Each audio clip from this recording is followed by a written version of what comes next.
Evet sevgili takipçilerim, bugün sizlere elmanın ne kadar şifalı bir meyve olduğunu anlatmak istiyorum. Hemen elmamla yapacağım. Öksürüğe birebir bir içecek hazırlıyoruz. Haydi bakalım çekelim videomuzu.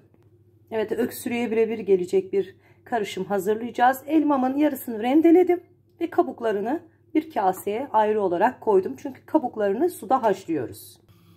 Evet, şu şekilde elmanın kabuklarını hemen bir cezveye koydum.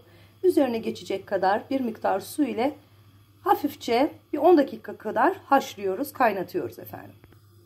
Evet, diğer geride kalan elmamızın rendelemiştik. Üzerine bir kaşık tarçın ilave ediyoruz. Hemen arkasından bir kaşık süzme çiçek balı ilave ediyoruz ve şu şekilde ezmeye başlıyoruz. Evet arkadaşlar, aslında balın miktarını şu şekilde kendiniz ayarlayabilirsiniz. İyice balımızı, tarçınımızı ve rendelenmiş helvamızı şu şekilde karıştırıyoruz arkadaşlar. Karıştırdık. Evet, şu şekilde hazırladığımız karışımımızın içerisine haşladığımız elma kabuklarını şu şekilde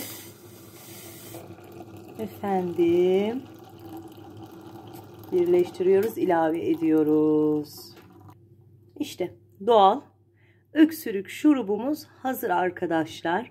Bu şekilde şu anda sıcak. Soğuduktan sonra buzdolabına muhafaza edebiliriz. Çocuklarımıza, yaşlılarımıza, kendimize hiç yaş farkı yok. Çünkü içinde gerçekten kimseye zarar verecek bir kimyasal yok. Tamamen doğal bir öksürük şurubu olduğu için bu şekilde öksürük şurubumu elma kabuğu, tarçın ve bal ile yaptım efendim. Hepinize şifa olsun.